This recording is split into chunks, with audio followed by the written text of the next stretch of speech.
Parlons Drummondville avec le maire Alexandre Cusson. C'est l'habitude, à chaque 2 semaines, le maire vient nous faire un compte-rendu de ce qui s'est passé lors de la soirée du conseil. Oui. Donc, il est avec nous ce matin. Je pense qu'on peut l'applaudir. Absolument. Non, moi, je pense qu'il faut applaudir Étienne, qui s'est joint à l'équipe. Moi, j'ai été heureux d'apprendre qu'il s'en venait à Drummondville. C'est un payeur de taxes supplémentaires. Je prends un engagement ce matin, Étienne. Je vais m'assurer que tu reçoives ton compte de taxes de bienvenue très rapidement.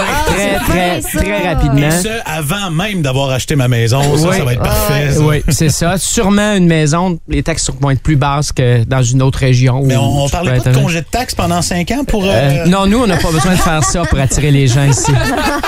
Ils viennent seuls. Hey, c'est passé c'est illégal d'ailleurs, hein, les congés de taxes comme ça. Je ça de même. Là, voici notre mère, Étienne. On a droit à ça aux 2 semaines tout le temps. On peut en reparler hors d'onde de ça. Pas de problème. Il y a eu une grosse entente hier au conseil municipal qui a été dévoilée sur le complexe de soccer intérieur Arena, piste d'athlétisme aussi qui va à l'intérieur.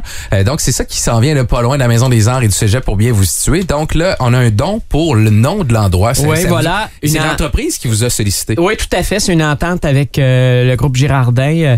Vraiment, la famille Girardin est une famille extrêmement généreuse à Drummondville. Très souvent, ils contribuent, ils demandent que ça se sache pas, etc. Mais sûr qu'une entente avec une ville, ça peut pas être une entente discrète. C'est public. Il devrait en être fier, au contraire. C'est vraiment une superbe participation. Pour eux, là, c'est de donner à la population de Drummondville un site pour adopter des saines habitudes de vie. Donc, la piste d'athlétisme est importante pour eux dans ce projet-là. Et je pense que ça va venir donner vous allez aimer mon expression, un petit boost à notre candidature pour l'obtention d'une subvention. On pense que le gouvernement du Québec va annoncer des projets dans les prochaines semaines.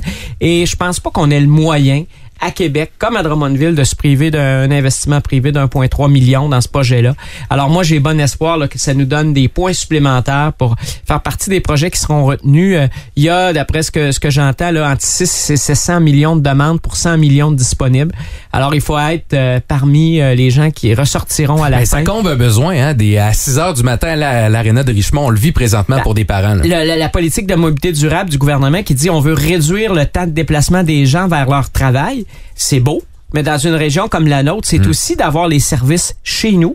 Ça n'a pas de sens, là. Les jeunes familles qui doivent se déplacer, ou même pour les ligues d'adultes en soirée, vers Richmond, vers Actonville, vers Saint-Léonard, dans ces municipalités-là, pour jouer au hockey ou pratiquer du sport. On est probablement la dernière ville d'importance au Québec qui n'a pas son soccer intérieur. Alors, c'est important. Il faut que ça arrive et nous, on en fait la priorité au conseil municipal, mais on ne le réalisera pas seul. Québec a investi dans plusieurs régions là-dessus et devra le faire chez nous. Et on voyait, il y a des organisations comme ça pour le centre-ville. Les commerçants ont annoncé ça hier, se sont regroupés ensemble pour dynamiser le centre-ville. Donc, on l'a vu ailleurs. Là, on va prendre cette idée-là, mais aussi faire des choses par eux-mêmes, ces commerçants-là, créer des événements. C'est une excellente nouvelle. Ça a été mis en place par des jeunes commerçants. Ils sont venus me rencontrer, entre autres les gars de la Sainte-Paix sont là-dedans. Ils sont venus me voir. Bon, qu'est-ce que vous en pensez, etc. Moi, je rêvais à ce moment-là depuis que je suis à la mairie parce que on a à la ville fait des choses, on aménage, on les passages, on veut améliorer la sécurité, on a amené des événements au centre-ville, on peut passer à la fête de la musique au D31, à plein d'événements, on a augmenté la programmation à la place Saint-Frédéric, il y a du monde, ça bouge au centre-ville, il y a un paquet de restaurants qui sont excellents, ça s'est développé beaucoup au cours des dernières années, il faut voir le positif, tous les centres-villes un peu partout dans le monde ont de la difficulté, le commerce en ligne, c'est un compétiteur féroce. Les grandes surfaces près des autoroutes. Bon. Et là, ces gens-là ont compris que il faut aussi que ça vienne du milieu. Et ça, moi, je salue cette décision-là. Parce que, ultimement, et je le dis tout le temps, là, c'est pas la ville qui amène le monde au centre-ville. C'est d'abord les gens par l'offre qui proposent, mais aussi le citoyen qui fait le choix. Moi, les gens me croisent, c'est plate, il y a ci, il y a ça au centre-ville, il y a plus ci, il y a plus ça, mais on n'y va pas. Donc, il faut y aller au centre-ville. Le plus beau signal qu'on peut donner, c'est de répondre présent à cette initiative-là, Connexion Centraux. Bravo, et j'espère que les gens seront au rendez-vous. Première activité, 25 mai, ils ouvrent toutes les terrasses simultanément. Donc, ouverture de terrasse. La jeune chambre de commerce est impliquée là-dedans. C'est comme ça qu'une communauté se mobilise pour créer le bonheur. Et moi, je suis très, très heureux de ça. Et en terminant, 2 invitations. Vous êtes associés avec le Grand Texdon et votre collecte de sang qui s'en vient aussi. Oui, tout à fait. Grand Texdon, tout le mois de mai, c'est pour l'unité des soins palliatifs de l'hôpital Sainte-Croix, la Fondation Sainte-Croix-Hériote. Donc, le premier 50 000 $ qui sera recueilli dans ce Texdon-là sera doublé par la Ville. Donc, il y a un potentiel de 100 000. Wow. Donc, 20 222. On texte, c'est 10 $ ou 20 $ en textant le mot Drummondville. J'espère que les gens vont y aller. Et nous, on va ajouter là-dessus. Et finalement, c'est la collecte de sang du maire. C'est le 22 mai. Il faut battre des records. Il y a des besoins énormes. Un don de sang peut sauver 4 vies. Alors, qu'on y pense, et les gens qui ont l'habitude de donner du sang, c'est au Centre Expo à compter de 13h ou 13h30. Ouais, c'est rapide, puis on a une réputation à conserver. Oui, grand puis, honneur. là, moi, cette année, je veux combattre des records. Je veux que ce soit notre meilleure année. Donc, je compte sur les gens. 22 mai, c'est le lendemain de la fête des Patriotes. Alors, il faut s'en rappeler. C'est facile, 2-2. Donc, puis le texte d'or, c'est 20 222. Alors, il n'y a aucune raison pour oublier ça. Merci beaucoup, Monsieur le maire, d'avoir été présent ce matin. Toujours un plaisir. On s'en reparlera hors d'onde pour le congé de taxes. Je suis très pressé ce matin. Qui va être avec nous autres. Et au mardi, le mardi aux 2 semaines, après le conseil municipal, on reçoit toujours notre maire bien-aimé, le maire de Drummondville, Monsieur Alexandre Cusson, est avec nous ce matin en studio. Bon matin. Bonjour. Tout d'abord, là, on dirait qu'on fait un pas de plus. Là, ça avance dans ce dossier-là. On manque de glace. On a envie d'avoir un beau complexe de soccer intérieur. Il y a une belle entente qui s'est formée. Je pense que là, on met un peu plus de pression sur le gouvernement du Québec avec cette entente-là. 1,3 million, la famille Girardin, qui nous a contactés pour soutenir ce projet-là, parce que pour eux, c'est important de contribuer à la santé des gens de Drummondville, à leur bonheur. Hein. C'est important, on en parle beaucoup, de créer du bonheur. Alors, c'est une excellente nouvelle, 1,3 million, qui nous rapproche de ce projet-là. On espère, dans les prochaines semaines, avoir une réponse favorable de Québec. C'est une demande de subvention de 7,5 millions. On parle beaucoup de mobilité durable. Pour moi, là, de faire en sorte que nos familles, nos jeunes vont plus jouer au hockey à Actonville ou à Richmond ou à Saint-Léonard-d'Aston parce qu'on manque d'heures de glace à Drummondville. Ça en est de la mobilité durable. On joue au hockey à 6 heures en semaine le matin, les pratiques. On parle de réduire le temps de déplacement vers le travail, mais ça aussi, c'est de la qualité de vie. Alors, Drummondville est aussi une des dernières villes de son importance à pas avoir de soccer intérieur.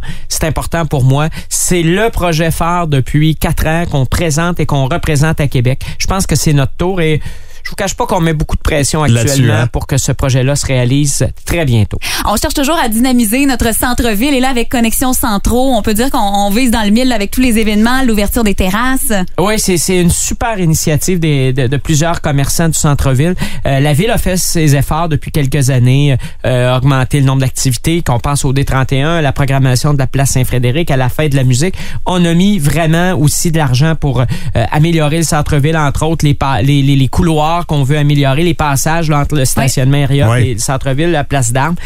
C'est important pour nous, mais c'est important que les commerçants, que les restaurateurs travaillent ensemble, proposent des activités. C'est leur responsabilité, c'est leur monde, mais aussi comme citoyenne, comme citoyen, on a une responsabilité. Si on n'y va pas, on n'a plus le droit de dire qu'il manque d'action au centre-ville. Exact. Si on va pas faire des achats au centre-ville, on peut pas se lamenter qu'il n'y a pas de commerce. Ça, c'est important parce que les gens y vont quand ils ont un besoin. Alors moi, j'invite les gens à répondre présent à ces invitations Connexion Centro. C'est lancé par une gang de jeunes, une gang de commerçants.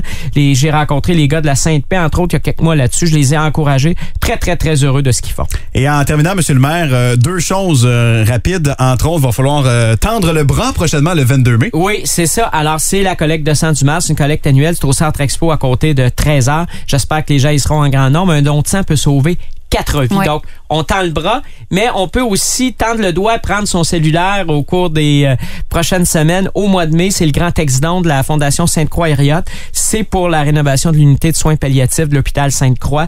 Et la Ville a décidé de doubler le premier 50 000 $. Donc, on texte 20 222, le mot Drummondville, 10 ou 20 $.